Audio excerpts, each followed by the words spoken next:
Okay, so I got an email late Easter, like at the end of the day, and one of my subscribers mentioned that they had a board that didn't work. It was for a friend of theirs who's sick, so they wanted to see if I can repair this. Now, I don't usually take on repairs because I just don't know if I can do them or not. Like, you know, there's so many things that can go wrong with these things, and I don't want to be responsible. So they sent me pictures of the board, and the board looks to be in decent shape, so it's not, the board wasn't exposed to the elements or, you know, corroded and damaged, rusty or anything. So what I believe to be the problem is a chip failure. Now, she mentioned that the board has a black screen on games. I'm not sure if she tested with the burn-in test cart or not, so I'm going to be taking a look at this today. Okay, so let's cut into it. Okay, oh, there's a letter in here apparently, so I don't know if they want me to read it on camera or not, so let me look at it first before I read it on camera. Okay, so the letter is unrelated to the repair. It is a return address, and, you know, a short little note, so I don't want to show anybody's address. So let's take it apart. We got some shop towels.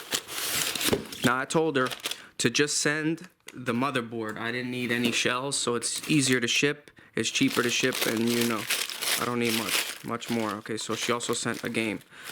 All right, let's see. Yeah, I don't need controller boards. I realistically don't even need the cart module or this or even this, but just to send it to be sure to make sure that her audio module is working. So let's get to testing. Okay, so I got everything set up, but before I actually do anything, I just want to show you guys. Someone seemed to, in this area, let me show you. You see what they used? They used a resistor for a fuse. Now, oddly enough, when I power it on, it does give me power. On the, let me just set it up really quick. Back up. Okay, so I'm backed up. So as you can see, wait, I'm all over the place today. It does power up. And then when I test with the multimeter, so I got the multimeter and voltage. I put one black probe on a ground, and on the output of the 7805, I do get 4.88 volts. So it might be it might be a tad low, but it shouldn't affect anything. I'm not sure, but I'm gonna swap that. But yeah, let me test it with the game, see what I get on the TV screen. Okay, first things first, I'm gonna get this resistor out of here, and that could be the reason it's not working. And I'm gonna put a proper fuse in there. So, you know, you've seen me do this a couple of times already, so it's not really that elaborate.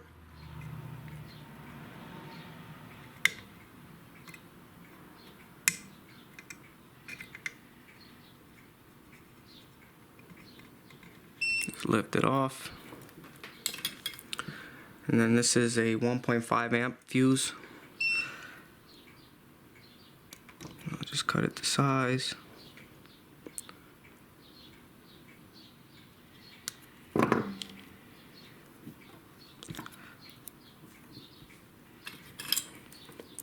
And then same way, put it.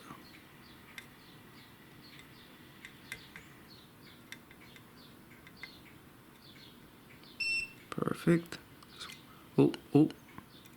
Yeah, you should give it a second, let it cool off. Okay. Now this side, you could just lay it down.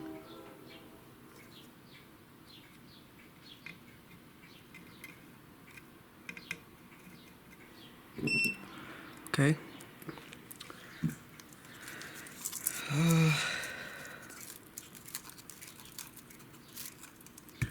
I'll even add a little bit of fresh solder to both sides, make the joint a little shinier.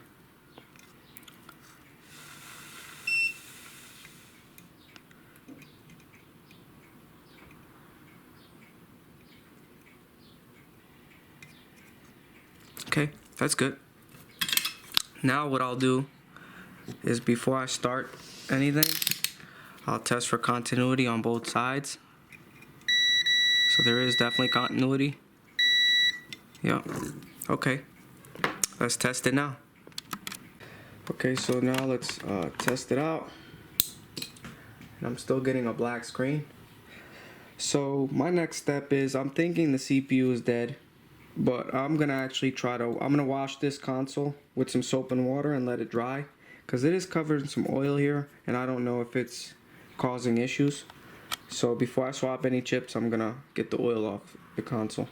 Okay, so here's the board before I clean the oil. I haven't washed it yet, but as you can see, like I don't know if you can get it on camera, but there's like an oil even around that little, whatever that component is. See if I can get it. Yeah, you really can't. You can almost barely see it. Like it's on this. It's like oily. I don't know if that's to prevent rust or corrosion or what was the deal, but it could be affecting the console. So let me wash it now. Okay, I swapped the fuse to a proper fuse. I cleaned the board, looks good. I double checked with the person that sent me this, and that was actually deoxit. They sprayed deoxit on the board, which shouldn't harm it, so it's not a big deal. But I did clean it up, looks good. Let's see if we got anything. I also cleaned the cartridge connector, so I'll turn it on. I don't need a I'm still getting a black screen, so no change. I did fiddle with it, try to get a better connection. I still don't get anything with games or the burn-in test cartridge, so that's usually a sign the CPU is gone. The 7805 is outputting 4.88, which is a bit low, but not low enough that it would cause a problem. It's supposed to be steady 5 volt, or give or take a few points off of 5. So right now I'm gonna probably swap the CPU. Yep, I'm thinking about that. Everything is clean though, even the cart connector, everything is in really good shape, so I don't see any physical damage. So the only chip that I can think of right now, CPU. Okay, so right now we got a close-up shot of the existing CPU, and I do have a CPU from a donor board that was parted out, so I know for a fact this CPU works. So I will be swapping this one into this board. So let's get that off. Just a little bit of flux, no clean, A341 paste. It's cheaper to buy the jar. You get a 50 milliliter rather than a 10 milliliter syringe. It's only a couple dollars more, but you get 5 times as much flux. So that's just, like a little bit of advice. So I use something that's not really great for spreading flux, but it works for me. It's just a little ear cleaner. So yeah, everything is okay. So far so good. It could also be the RAM chip that's bad, but I doubt it. Usually it's always the CPU. If I get no change, then I'll swap the RAM as well.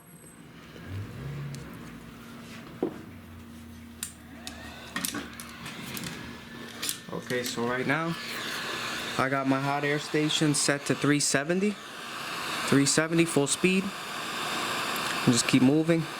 It takes about, I would say, 30-45 seconds to remove this. First I want to distribute the heat evenly, and once the board gets more or less warm, then I'll start to go precise, rotate precise.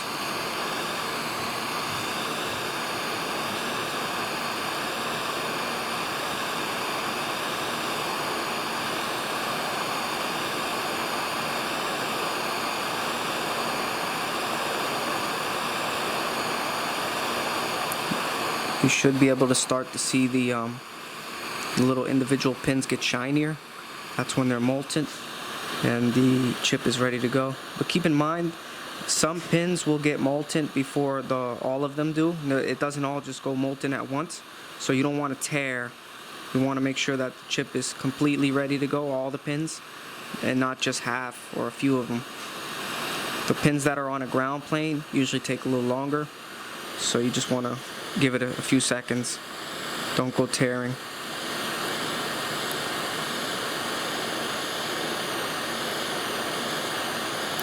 It's not a competition. You're not supposed to rush. So yeah, once that you've heated up for quite a bit, you could come in on the side.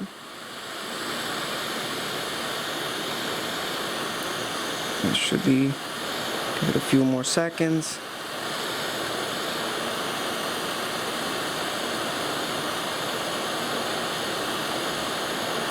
There it is. And there it is. No rip pads, nothing. Okay, before I lay the chip into circuit, I like to clear the pads first. And I still haven't cleaned the flux off the board yet, because I'm going to use that flux to my advantage. And what I'll do is I'll come in, I tore a piece of desoldering braid, and then I'll just try to go over the pads. I like to go parallel with the pins so they don't bend. You don't want to go perpendicular, I guess, because it's easier to bend. Now somebody recommended me to cut a piece off the braid and use it because it soaks up less heat. I mean, it doesn't allow the heat to get soaked up the braid, and seemed like a good idea. So it's working really well. So shout out to whoever sent me that tip. Let's keep it moving. Remember, these chips, it's not a race. You don't have to go fast. Slowly but steady, everything should be okay. Okay.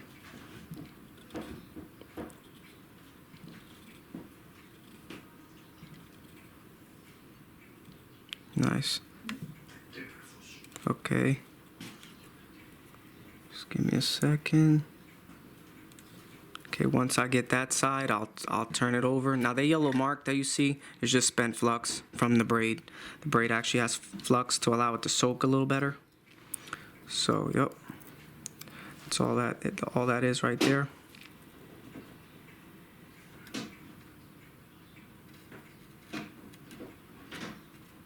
Nice and easy. Oop. Trying to look at the viewfinder on the camera. Make sure the shot is okay.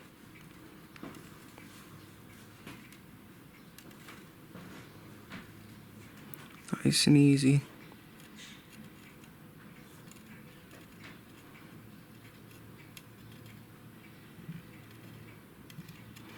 Clearing the pads just makes it so much easier because it gives you a fresh landing pad for the chip, and the chip is flat up against the board rather than up in the air. If the chip is up in the air, it gives it a better, a more likely chance that you don't get a good connection. So it's just better for me. It makes the job much easier when I'm installing the chip. So now, take a little alcohol, spray it on the board, and a toothbrush, just get the bulk of the flux off. Yeah, there's no broken pads, nothing bent, no bubbles on the circuit board. Oh, pretty easy, pretty simple.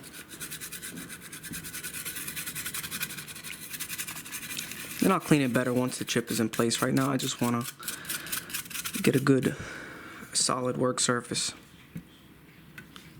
Pretty good. Okay, so now I'll lay the chip on the board. Let's see if I can do this through the viewfinder.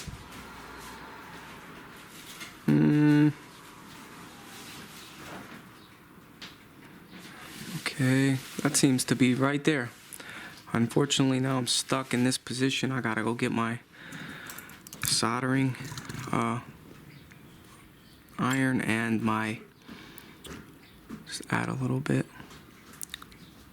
Just want to pin it in place. 1, 2. Now it's okay if you do it crudely, because you can go over later and tack it properly in place. So right now, chip won't go nowhere. See, I'm moving the board with my hand and it's not going anywhere. It seems to be aligned properly. Let me just double check. Looks a little, maybe a slight bit off, but it shouldn't affect anything. like in this area here in the bottom. Looks a little off. Shouldn't really affect anything though. Alright, let's let me see. Let's solder it in place. First things first, I'm going to use some of this flux. Now this is a different flux. This is a rosin core, like Colophane flux, MG Chemicals brand. This is just a squeeze bottle. I don't actually have a brand on the bottle. It's very sticky, but it works really well, so I like it. Okay. Now keep in mind this little hole on the chip that pertains to pin 1, so the chip is properly aligned. That's how you know the chip is properly aligned. So what I'll do is just go back and forth.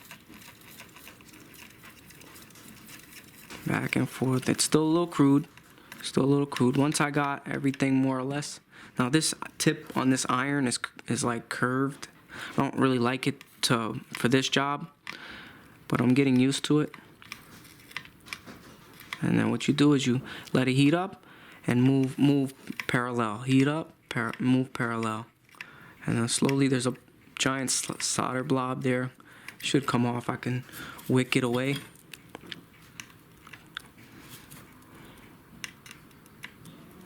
Yeah, that's a little bit too much solder, but it's alright.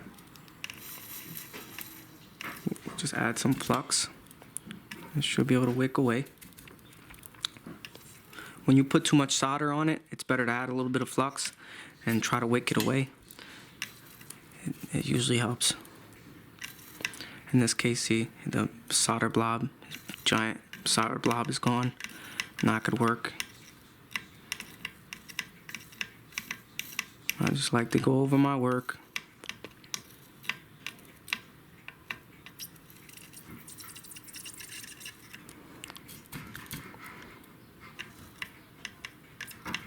That's good. And then at the end of this, I'll double check for like bridges. So I'll turn the board sideways because I'm working with my right hand. So I like to turn the board sideways so I can work a little easier. Okay. First you want to glide. You don't want to snag your iron on any of these pins. You want to glide across.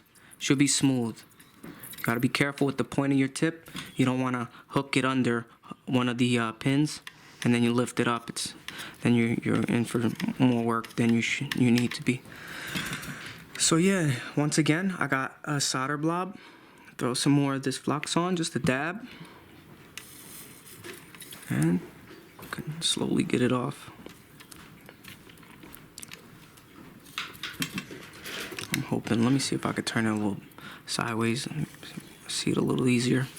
Now the board's up in the air, but that's just for your sake so you can see it.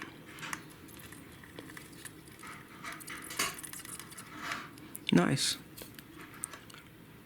And it's like still wet from the flux, but I don't think I have any bridges. But I will double check it after. So turn it one more. Get this out of here. This car connector out of there. Okay, just add a little bit solder. It's good. A little bit of flux.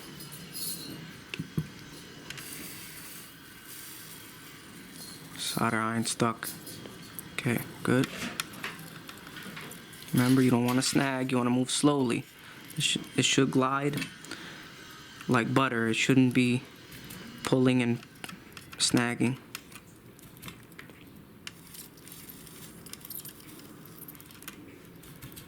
And now keep in mind I'm back maybe 12 inches from the board, so I'm not really close.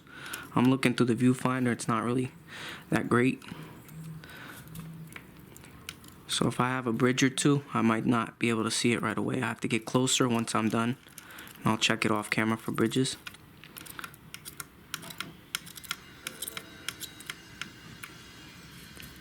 Looks good though.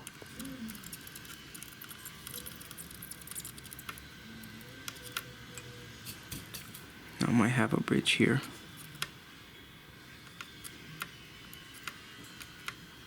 Forgive the noise, there are people doing construction outside, so I can't help that.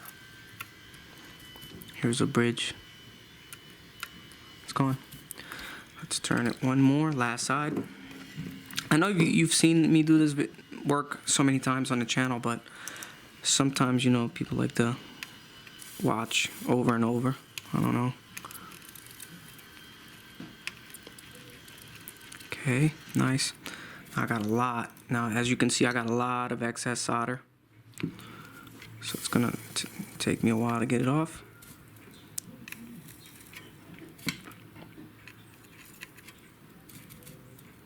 Still got a blob. Okay. And every time you see me pull my iron away, I'm just wiping it on the copper sponge just to wick away the excess solder. As you can see, it's more or less ready to go. And you don't apply too much pressure. The job does itself pretty much. You don't want to keep pressing down too hard on the pads. It's not necessary. Now everything looks pretty, looks like I have a bridge here. There we go. Looks a little crude. Now let's clean it. In fact, I'll clean it right here. Some alcohol. Just you know, toothbrush. It's not so bad, not so bad. Oop, sorry about that.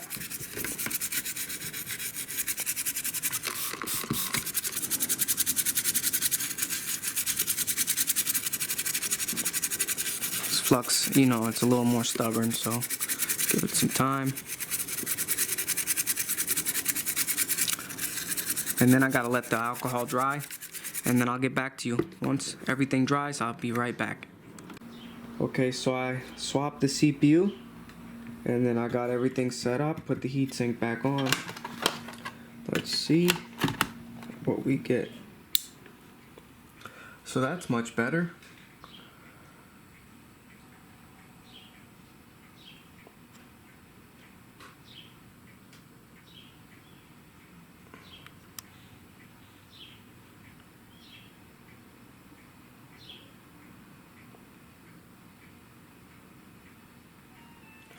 Okay, so I passed all the tests. It goes into the burn-in test. So let's try some games.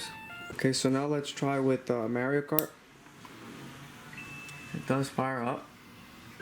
The initial screen is okay.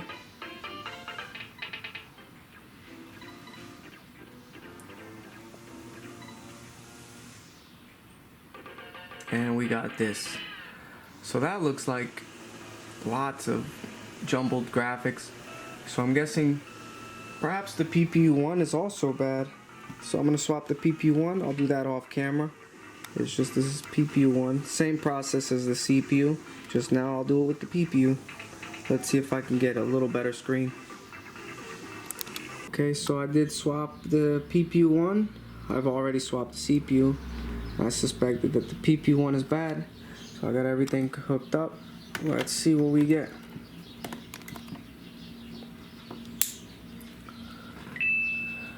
So far, so good.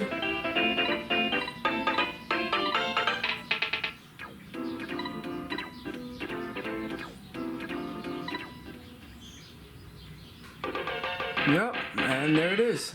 So whatever was on this board, whatever the issues was, fried both the CPU and the PPU1. It's very unlikely that happens, but sometimes it does. It's not the first time that I've seen it happen. In fact, someone in my Discord had all the chips on the board fried, if you can believe it.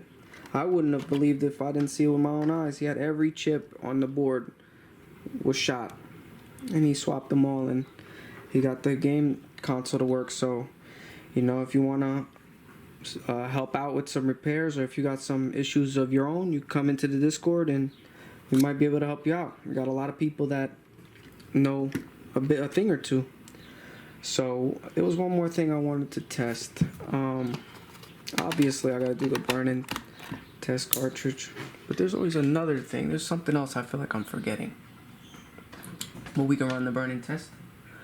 And then I'll fast forward through the actual, like, all of this, make sure everything is okay.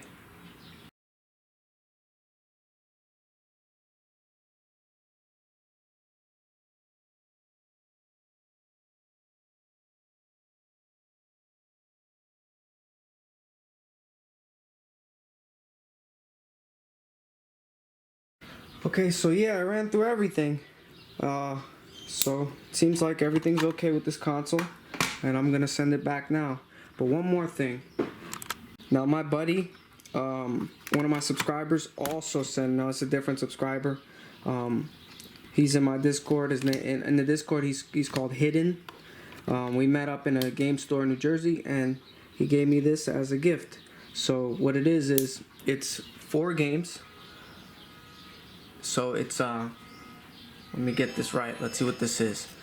It's a multi-cart, but it's been patched to reduce slowdown because it uses the components on the I'm not actually quite sure. You can ask him in the Discord.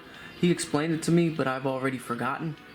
But it's supposed to utilize the special chip on this cart. I mean on the the board, and allows the CPU and the special chip to work more in unison to reduce lag and slowdown. But if I hold down the reset button and let it go, it should load a different game. See, race driving, this is a good example. Like, everybody knows this game is very notorious for being very slow. So now I'm not going to speed this up. This is going to be in real time. Now this game was like a PowerPoint presentation before the patched ROM come out. So let's see. Now keep in mind I'm using one hand here. How do you make the car go forward? Yeah, I'm sorry, bear with me. Okay, so yeah, as you can see, the game is running much smoother. It's like night and day, actually. So I really appreciate that. There's more games on this. So if I hold the reset, we got, what is this, R-Type, Radius 3. So Radius 3 also works. Come on. Now I'm using one hand, so just bear with me. And all these ROMs have been patched to just allow the game to run a lot better. And the last game on this multi-cart is R-Type. Now R-Type is just one of my favorite games, actually. But I can't play it with one hand. But yeah, I could just dodge enemies. But yeah, so I appreciate that. I promised I'd show you guys the game he made, so I really appreciate that. And I'll be adding that to my collection. So that's the end of this video. If you liked it, leave a comment. If you want to join the Discord, it's free, doesn't cost you anything. You could ask your questions. We don't ban anyone. No question is a stupid question. So come and join. Thank you for watching.